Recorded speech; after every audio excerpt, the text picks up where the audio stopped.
Good day, podcast community. We have a special guest on our show today. Somebody's got a great story and a journey that you're going to want to hear. So, Christian, tell our viewers who you are, what you do, and who you serve. I am a mutt. I I am half Russian, half Chilean, a quarter Ukrainian. As a matter of fact, even on the Latin side, I'm like 24% Native American. So it's just insane mutt, right? Mhm. Definition of mutt. I run a performance coaching program Uh-huh. called Exponential. I run a personal and founders branding media agency called Third Drive. And I Mhm. run an after school academy for extremely poor children in Mozambique and Africa. Those are the three main things that I focus on. Wow. So let's go to, I want to take our viewers back to earlier in your journey, like how you shaped your mindset to come up with these three amazing things. Kind of take our viewers, give them a little framing to where you came to be here and what kind of shaped that journey. I was born in Moscow, Russia.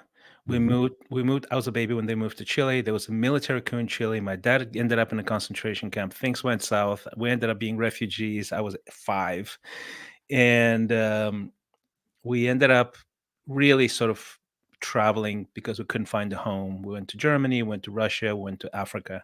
So I grew up in Mozambique. That's the place where we have the academy now, Mhm. 7 to 14. So I've experienced on quite literally civil unrest on 3 continents, right? Military coup in Chile, civil war in Mozambique, the fall of the Soviet Union and Russia. By the time we came back, I was 14, went to high school, got a degree in economics, and I was sort of creative, and I went into music, and I thought, I'm going to give it a try. I'm young, what do I have to lose? Within a couple of years, I was on national television, became one of the top pop stars in that whole post-Soviet sort of space, 15 different countries. Ended up campaigning for Boris Yeltsin, helping him win the youth vote. And that was the last time the communists were about to come back and take power. So that was a fairly historic election, 1996. And essentially, that sort of was my first professional success. I entertained millions of people, played sports arenas, things like that. Mhm. And that sort of was the first spark of entrepreneurship. And, we ended up doing a lot of philanthropy. I'm very much into that to this day. Back then, that's when it started. And then when we moved to the States, I married an American. All of my children were born either in Russia or Ukraine. Mhm. Um, but in the States, I did some philanthropy work. I continued to develop that side of me. And we started 3 different companies, 2 different nonprofits, had both failures and successes. So that's sort of the short story. That's so. With that, I mean, the nonprofit that you have right now. Tell our viewers, what are you doing down there to make that impact? You know, I I got into that as a musician because I was inspired by these 2 projects, and then I think it was in the 90s, right? When Live Aid in Great Britain, and then wow, you can do that. And I was sort of succeeding in music, and I thought, okay, I need to do something about that. So I started sort of doing that because of the understanding that a platform could really raise awareness and mobilize people and funds and help the poor. Mhm. Eventually, I got so interested in that I did it professionally for a few years. I was, VP for Latin America for this charity here in the U.S. And I figured out that I loved I love philanthropy, but I really want to do the entrepreneurial version of that, right? Mhm. Really more of as almost like a social enterprise. And I started the Ascend Academy in Mozambique because I wanted to teach kids how to get out of poverty on their own Mhm. by giving them the tools and the dimensionality, the mindset, and the skills. Um, when they wouldn't get access to those things, right? So these are, about half of the population in Mozambique lives on under $2 a day, still to this day, which Mm. is extreme poverty by any standard. The kids that we serve, they are in the slums of Maputo. They have schooling from the government, which is a good thing. But in their school, I know the school, I visited the school, they have no computers, no English language, no skills. It's just sort of basic stuff, right? The Mhm. whole school has 3 computers. Uh, 2 were run by the by a government, 1 by a government liaison, 2 for the teachers to submit papers, and that's it, or to submit grades, I think, not even papers. Mhm. So one time, so zero internet connection for them, for the kids, no computer literacy. So I sort of wanted to teach them the mindset, right? Mhm. Because I knew from the inside, I grew up in poverty. If all you see is what you see, and it's mediocrity and poverty and scarcity, you can't really, it's hard to imagine anything beyond that. So you have to be taught how to imagine something beyond that, and then start Mhm. believing that you can be that person. So that's the first piece. That's sort of the character building piece of Ascend. Mhm. Second, you need some marketable tools. You need to be able to solve some problems.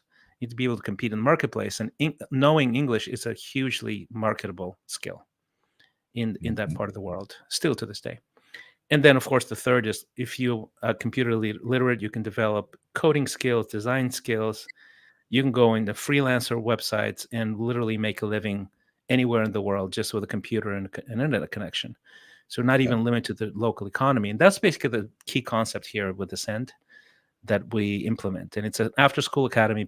Kids go in there either before school if they go in the afternoon, or after school if they go to school in the morning. Where are you in that journey? Has it been a couple years or what? It's been Tell our 4 years viewers now. Yeah, it's been years. 4 years Okay. now. And what Yeah. have you discovered in that 4 years with the kids? What I've discovered is it's honestly confirmation of the concept, right? The proof of concept is already there, because you see kids that are incredibly engaged, and it's a small group of kids, right? So it's not a massive project. It's really a passion project of mine. I wanted the proof of concept first. Mhm. And no, we have almost zero disciplinary issues ever, because they feel cared for, they feel Mhm. meaningful, they feel focused on, and they're just excited. So Mhm. that's one thing. It's their vision of themselves changes. Their confidence goes up. They go from shy to active, right? The other thing is that they're sponges, and we usually start with them when they're like 8 or 9.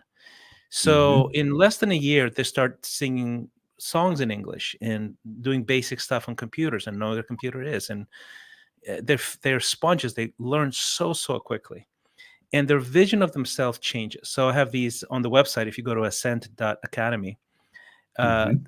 we have these sort of quick interviews with, like a, usually it's a caregiver, because not all of them, most of them actually don't have complete families, um, Mhm. and a kid.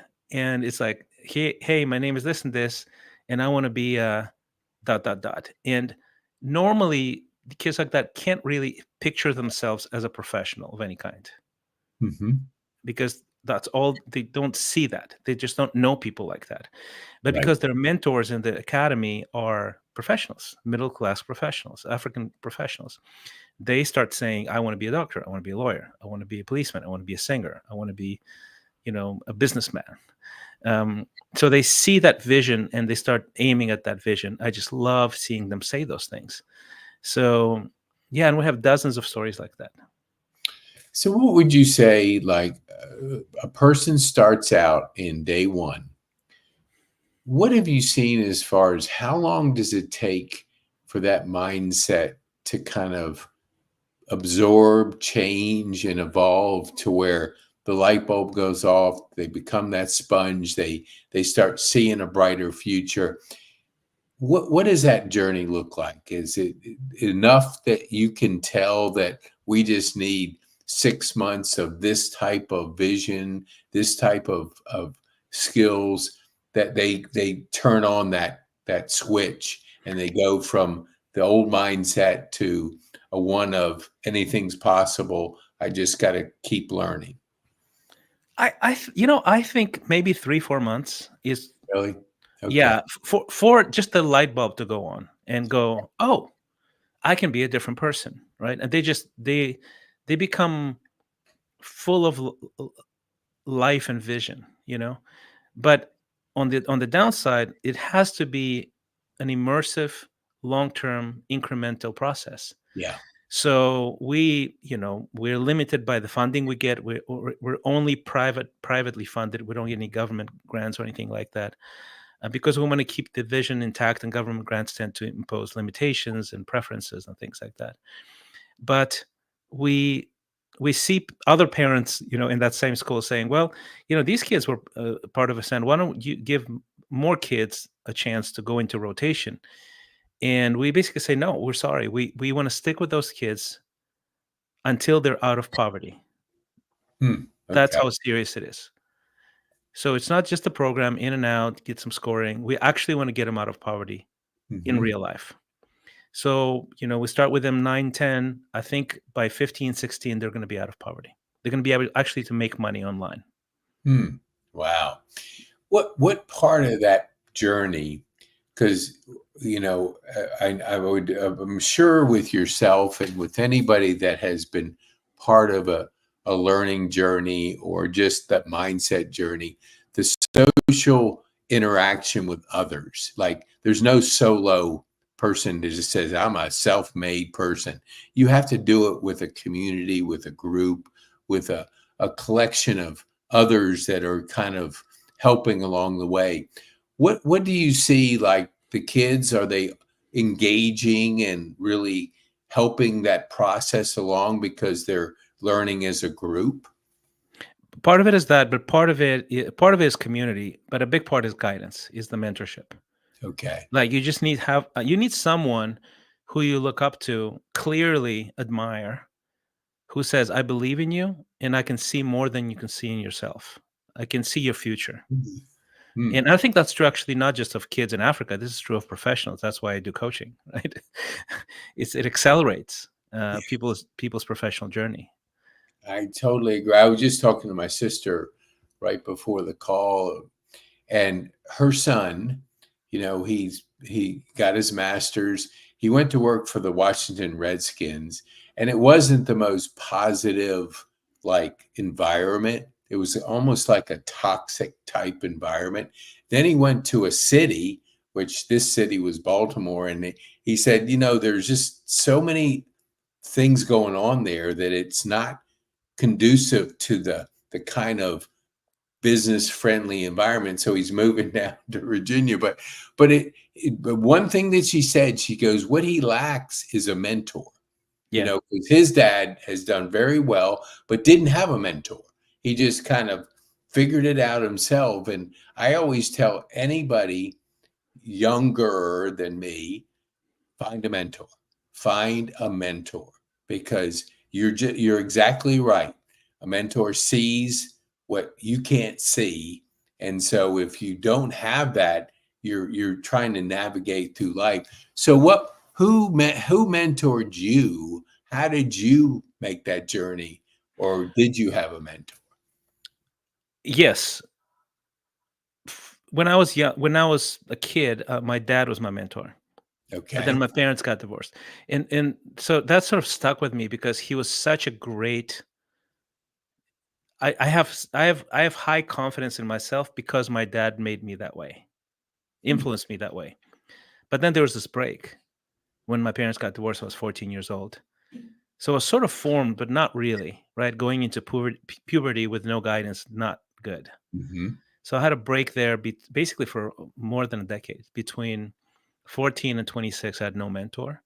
And Hmm. that was the period where I had most trouble. Hmm. And I don't mean most trouble personally, just personally, because, for example, by the time I got a mentor, I was essentially one of the top pop artists in Eurasia at the time. So I was professionally successful, but I was not holistically successful. Hmm.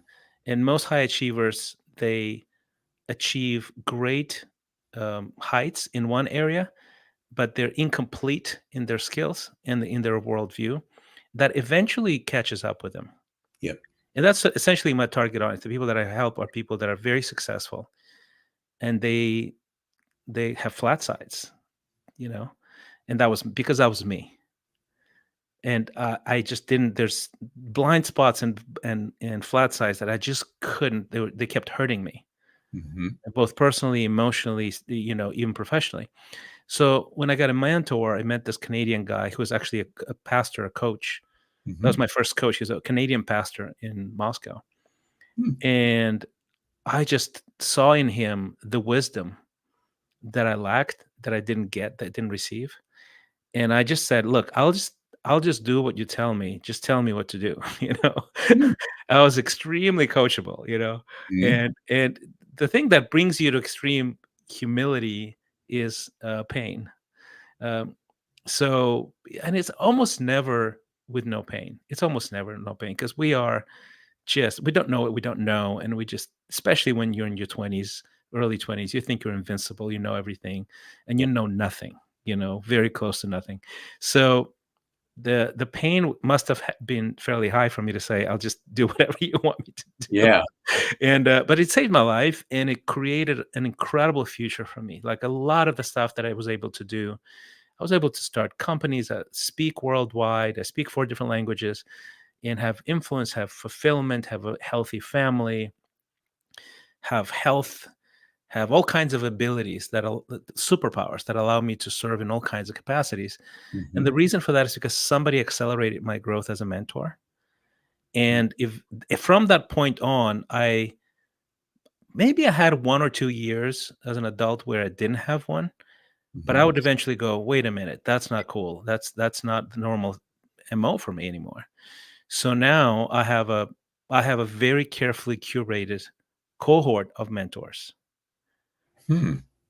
who continuously pour into me, guide me, help me see around corners. I have a whole cohort, but I've worked really, really hard to nurture those relationships. Yeah, that I couldn't agree with you more.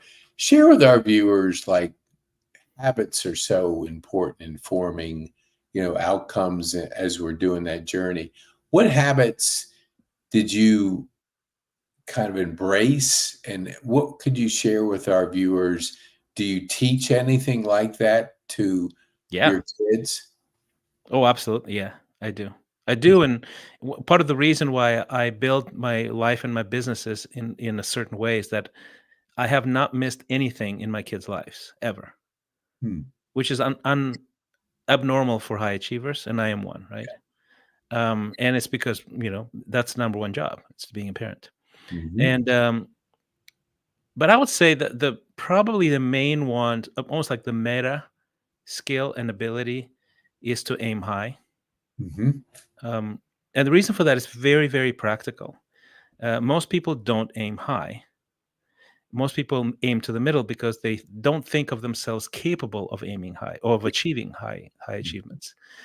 Well, the flawed logic in that is that if most people aim for the middle, there's much more competition in the middle. Yeah. Great. So it's actually the riskiest thing you can do is to aim for the middle Yes. because Yeah. it's so crowded. Yeah.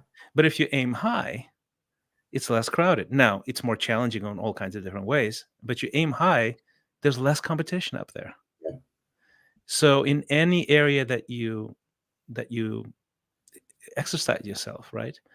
You need to develop the ability to aim high and to sustain that motivation, right? So I'll give you an example. And of course, this is an extreme example, but I've seen this pattern in my life over and over again in different seasons of life that are not as extreme. But I'll tell you the extreme one just Okay. because it's very telling, right?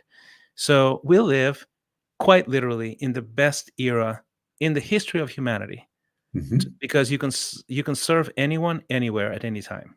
Yep. Like that possibility has never existed until like whatever a decade ago. Yeah.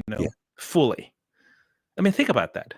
How Mhm. lucky we are, right? Yes. We can serve anyone anywhere at any time with a I know. computer and an internet connection. Yes. Yes. It is unbelievable.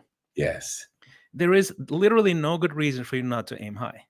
But I grew up in the Soviet Union where none of that was even a possibility. None of that. Mhm. So I'll tell you a story that's it just illustrates the contrast and what you can still do even though you start at a very low point, right? Mhm. So when I was in high school in Russia, I was super bored, school was, I'm ADHD, I'm hyperactive, and I just could not sit still. Mhm. So I would just sit there in school and I would doodle in my notebook. And for some reason, because I traveled, I was sort of more exposed to possibility and brands and dreams than most Soviets. I would draw logos. I would draw logos of Adidas, and I Mhm. didn't own anything by Adidas. I didn't have access. Or Nike, or I liked, for some reason I liked the logo for the band Kiss with the three, like the two lightning S's, right?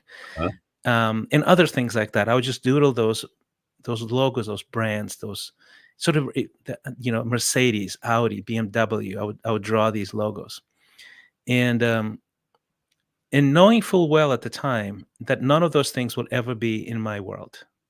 That's how extreme the lack of possibility was at the time. And literally a few years later, something happened. The whole thing fell apart. As an artist, not only did I have access to those things, I had an endorsement deal with Guess. I had an endorsement deal with Adidas, with my posters wearing Adidas stuff in every store. I had an endorsement deal with shampoo, Head and Shoulders shampoo, and they had like bus stops and commercials in like all kinds of different languages and all that territory. mhm. Eventually, when I moved to the US, remember I told I liked the logo for Kiss. I Mhm. started a production company, and I ended up recording an international artist in the studio for Kiss with the producer of Kiss, and hiring one of the guitarists of Kiss to do a solo for me. Oh my gosh. That's crazy that it circles back Yeah, yeah. to that.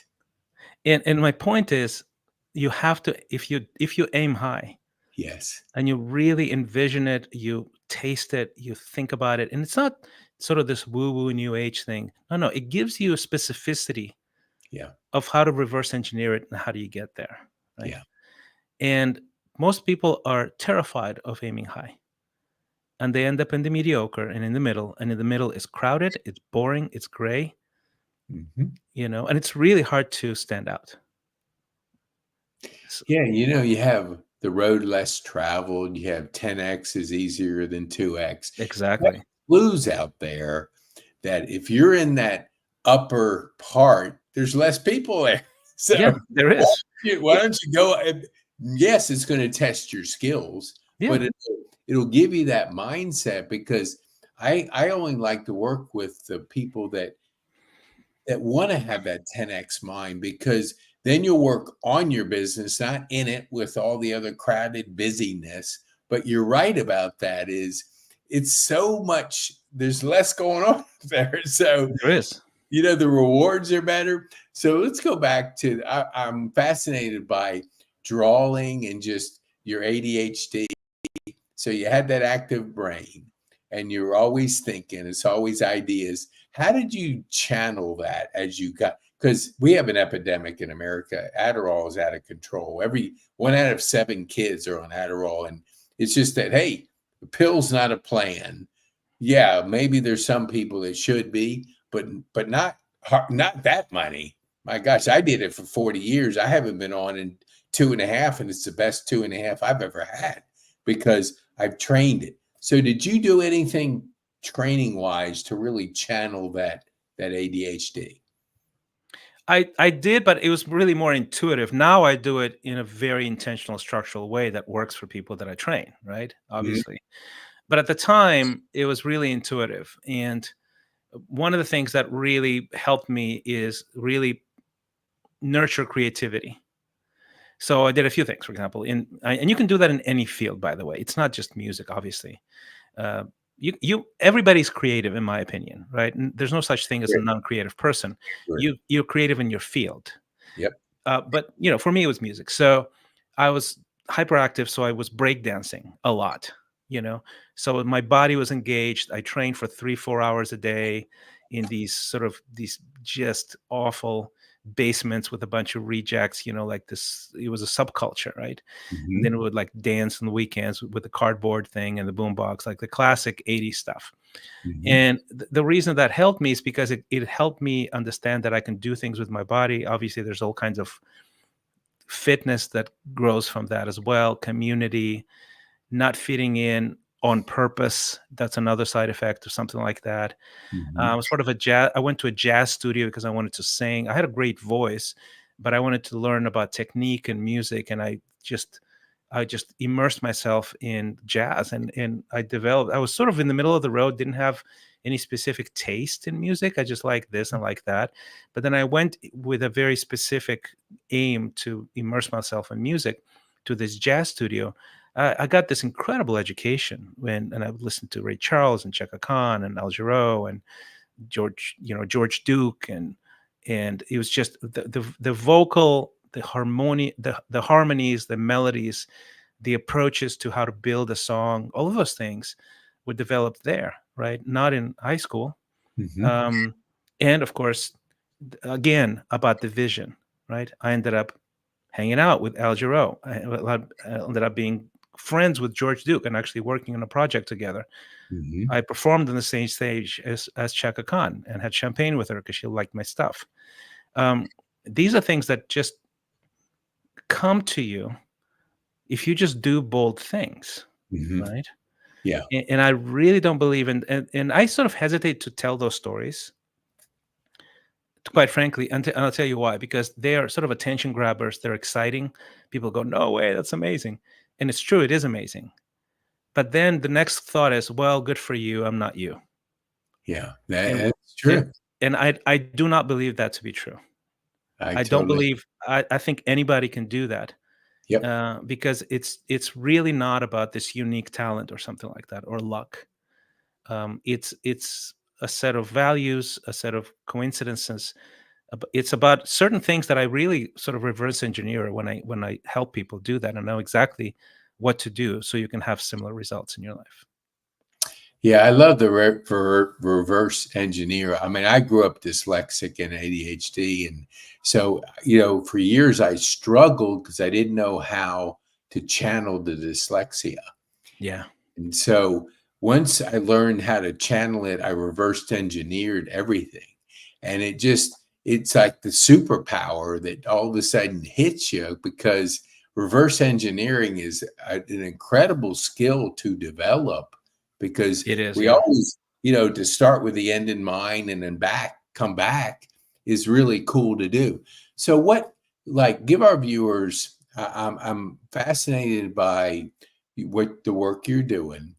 So how do you personally like is there a routine that you have, a morning routine? Do you read? Do you yeah. put yourself through personal development? Tell our viewers what you're doing to keep stretching. Well, and what I do, and this is part of the reason why when we invite someone into the program, they have to be very serious, because most people won't do it. Basically, that's this is the disclaimer, right? Yeah. uh, Most people just won't do it because they don't want it badly enough. But I'll tell you what I do. So I get up. I'll describe you my average day, right? I The day is divided into two time slots. First, before noon, it's creating, because you're fresh, your energy, your mental capacity is peaking. Hmm. The first half of the day is for creating, the second half of the day is for communicating.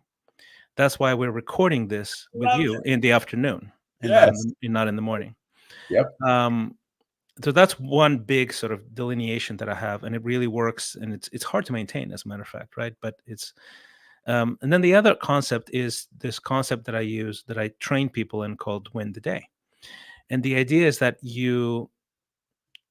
the world, life, your own disappointments and your own mistakes will convince you of scarcity and powerlessness. There's actually a psychological term that called learned helplessness. Yep. I'm familiar. Um, and what we do is we run 90% of what we do and think and feel is autopilot stuff, right? It's Mhm. literally autopilot. Yep. So if you've been in a place of anxiety, of some failure, some disappointment, some disillusionment, some regret, all of that sort of compounds over time, and that settles into this autopilot of low creativity, anxiety, sometimes even burnout, right? Those are the extreme versions, but numbness is sort of the mild version of it, and it's actually more dangerous because it's less pronounced. You can get used to numbness. And what I say is, if you know how to get from that place to a place of flow, joy, creativity, freedom, and peace in one day, which you absolutely can. Yes. If you can win one day, guaranteed, Hmm. I can guarantee you you will win in life. Yep. So the morning routine is part of it. It's not all of it, but it's part of it. So the more routine, the way I start, I get up at around 5:30 in the morning before the sun is up, Hmm. and they contemplate, meditate, or pray. Hmm. I journal, Hmm. and that really that is a sort of a metacognition exercise. That's I can explain it separately. I learn something new. So whatever it is that I'm on track of learning and developing and broadening my skill set or understanding, I do at least 30 minutes of that in the morning. Hmm. And I move physically. So I move, I lift, or I walk, Hmm. a combination of those things. Um, Also, so that's like probably an hour and a half on average Hmm. every single morning. Hmm. Then I do heavy lifting creative work. So if I write a book, I write a script, I write the next newsletter post, I take it very, very seriously. And it's probably about 2 hours in the morning. So all of that together is like 3.5 hours in the morning.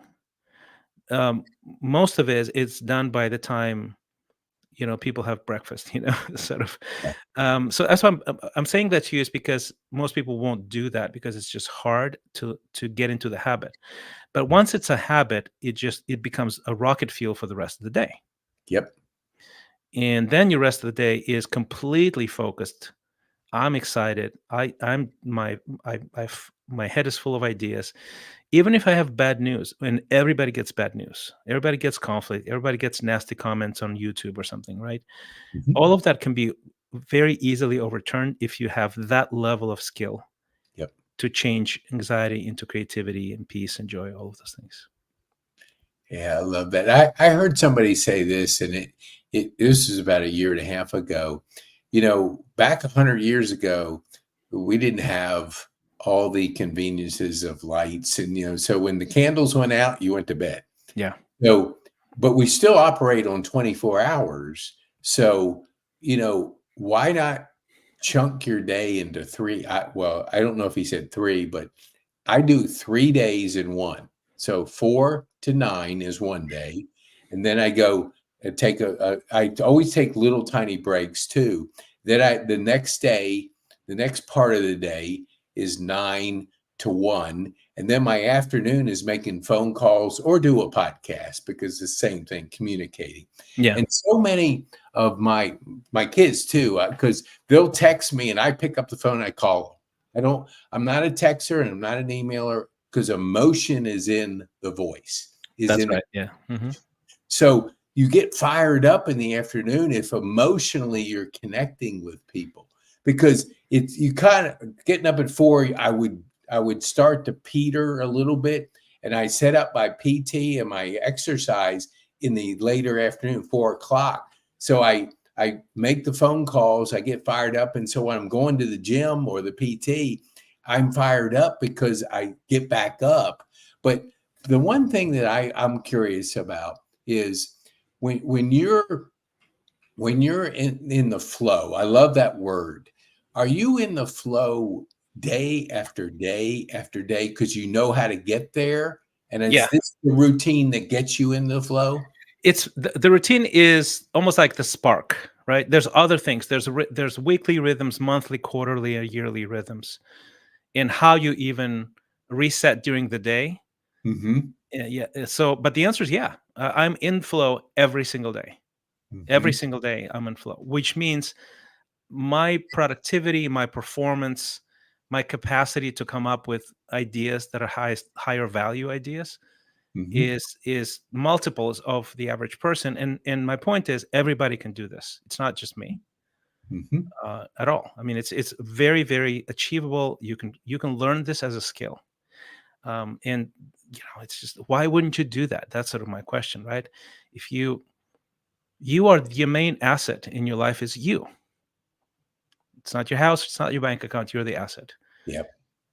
Maximize you, and everything else will follow. And most people unfortunately just don't do it. Yeah. Um, and that's why, if you develop these muscles, this ability to of peak performance, essentially throughout the day, throughout the week and the year, um, your life will the trajectory of your life will change forever, and Yes. you'll have more fun, and you'll have more freedom, and you'll have more choices, and you will aim high and be in that place where there's less competition. Yeah, I agree with you. Do you what let's talk about your family. And so you're, you know, the example for your kids. And you have that generation where if they're giving things, they don't feel it, they don't experience it. Mhm. How do you challenge your kids to keep that mindset of the getting into the flow, getting the habit? What how are you doing that? Because dad is different than hearing it from somebody else. I it's so interesting how people say, the stereotypical, right? It's this generation, they're entitled, they're this and that, they're lazy, they don't know what work is. I don't agree. It's rubbish. It's not true. I do. It's parenting, right? Yes. Okay. And for me, I can think of a few things. One is, we have spent so much money, even when we didn't have it, on travel so that we can expose our kids to the reality around the world, Oh, okay. to different cultures and beautiful things as well. But also, I mean, when we go to Mozambique and serve those kids, they walk the slums with us. Okay. Since they were babies, they've seen the poor and been around the poor who we serve since they were babies. So they've had this experiential perspective literally since day zero, you Wow. know? So that's Yeah. one thing, and it's expensive and it requires a lot of intentionality, and we've done it. And the other thing I think is that we educated them. 2 out of 3 were homeschooled. We sort of really taught them to read whole books, not just projects for school, not for the grade, but for the understanding, the deep understanding of what literature is, history, geography, all those things. I took time to. My wife would read them books before they go to sleep, but it was my turn to put them to bed. I actually made, and this is one of my favorite things. Just Mm. I don't know where. I think it's the flow piece, right? I'm like, what? My dad used to make up the story about Robinson Crusoe if he wanted me to eat, because I didn't eat well, and he would just say, "I'll tell you more about Robinson Crusoe if you eat." So I ate, and he gave me like an episode of something, and he just literally made it up on the spot. Yeah. And I'm like, I'm gonna do the same thing, literally. So I made up this story, this epic story that I told him for 2.5 years, I think, maybe 3 years, and I Uh-huh. recorded it, uh, about a brother and a sister who went on adventures. And that's how I taught him geography, history, moral framework, courage, is through those stories, through those the avatars of Christopher and Olivia. It's a brother and a sister who are the same age as Vivi and Bella, the youngest two. Mhm. And they loved it because it was their story. No one else got that story in the world. And one of them, Bella, I think, wants to actually make a children's series out of it eventually. Wow. So sort of telling them stories, I think it's another piece. There's a lot of storytelling about marriage, about relationships, how Deb and I met, how all these chapters in life. And we would tell them, and they would basically say, "Hey, mom and dad, tell us about how this and this and this happened." Like, so we would retell the story. So the storytelling in the family was a big piece of it. Yeah. They also worked since a very early age for Uh-huh. their stuff. So the youngest two actually worked since they were like 13, because they were in this dance studio. It was expensive, and they had these volunteer hours where they would sort of earn some of the stuff. Mhm. The youngest started working a little bit later, but basically none of my 3 daughters were are entitled as a character trait. Mhm. They are very creative. They're all sort of entrepreneurial in different ways, and they have an incredible work ethic. Mhm. Incredible work ethic. And honestly, the bottom line is this: if you are doing well, if you're healthy and not dysfunctional as a family, which we're healthy and not dysfunctional as a family, we mess up, obviously, etc. Yeah. And if you're around your kids a lot, it just rubs off, Yes. you know? Now, you can be healthy and not be around them, and that rubs off. Yeah. Your absence rubs off. So, Parenting is tough. It's tough, and I yeah, yeah. So this idea of quality time versus quantity time, it's rubbish. It's Mhm. just not true. Uh, Time matters, presence matters, Yep. and Yep. you can't hack that. If you're a parent, it ain't gonna work. Yep. I totally agree, and that is so I hope our viewers grab onto that because I do hear that. I love the be around young kids, and I'll hear comments like, they make those, they don't know how to work hard. Well, it's just that they haven't been trained. Just like you got early in the show, mentors. I mean, you're mentoring your students down there in Zimbabwe. Your mentor, they have to see you doing these kind of things, Yeah, telling these stories, emulating, the serving. I mean, to serve at that young age, they see that's part of who you are, yeah, and they want to emulate that. Dad, mom, man, they're down there doing it, and that they soak it up. I mm, mean, it's not like you're trying to tell them to do something and then you do something different, which yeah, happens, and we wonder why kids go this way because they're emulating what they see. yeah. And so what would you say as we wind down? I want to be respectful of your time. So first, tell our viewers how can they get connected, and what would be the best way that they can get more of Christian? Well, you can a couple of ways, right? One is there's this incredible tool that we developed, and we use it to coach our clients, called the Exponential Scorecard. And it's basically it's derived from the Harvard study of human development, the longest longitudinal study, and we sort of adapted it to some other dimensions as well, added some dimensions Mm-hmm. that I think matter. And it takes about it's free, so you can go to exponential.life/score. It's on the screen now. You could probably be in the show notes, I'm assuming. And it takes about 7 to 8 minutes to complete. It gives you about 40 plus questions. And if you answer them honestly and vulnerably, you'll get in your inbox a very, really crisp, personalized report Mm-hmm. that basically tells you, hey, this is where you're at in the dimensions that matter most. And I find that tool to be incredibly useful. I mean, we use it all the time. Literally, we score ourselves throughout the coaching program, Mm-hmm. because we can measure what people don't even think and measure. You can totally measure it, and you can measure progress. And that changes the way you think about how you invest and what you invest in. So that's one thing. So the scorecard I highly recommend taking it. I think it's a great educational tool and like an honest self-assessment Mm-hmm. that is, really research based. The other thing that you can enjoy, I think, it's my newsletter. I have a free newsletter. Mm-hmm.